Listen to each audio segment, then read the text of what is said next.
యూరియాపై YCP నాయకులు రాజకీయం చేస్తున్నారని పామరు ఎమ్మెల్యే వర్ల కుమార్ రాజా విమర్శించారు. యూరియా లారీలను హైజాక్ చేసే స్థితికి దిగజారని మండిపడ్డారు. రాష్ట్రంలో అలజడులను సృష్టించడమే లక్ష్యంగా వైసీపీ కుట్రలు చేస్తోందన్నారు. పామరు నియోజకవర్గానికి 6 టన్నుల యూరియాను ప్రభుత్వం కేటాయించిందన్నారు. ప్రతి రైతుకు యూరియా అందిస్తామని ఎమ్మెల్యే వర్ల కుమార్ రాజా హామీ ఇచ్చారు.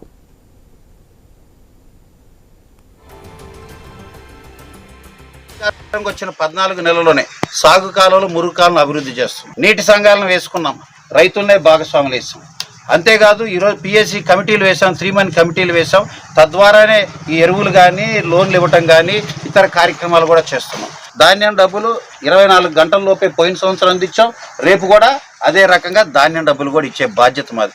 ఈ రకంగా అన్నదాతగా అండగా వెన్నుదన్నుగా రైతును రారాజు చేయడానికి కృషి చేసే ప్రభుత్వం ఈరోజు కూటమి ప్రభుత్వం తెలియజేస్తూ, ఎవరు ఆధారపడద్దు, మీకు ఎరువులు అన్ని అందించే బాధ్యత ఇక్కడి నుంచి 5 నుంచి 7 రోజుల్లో ప్రతి రైతుకి అనుకున్న రీతిలో ఎరువుల కట్ట చివరి ఎకరా వరకు కూడా అందించే బాధ్యత మాది అని కూడా తెలియజేస్తుంది.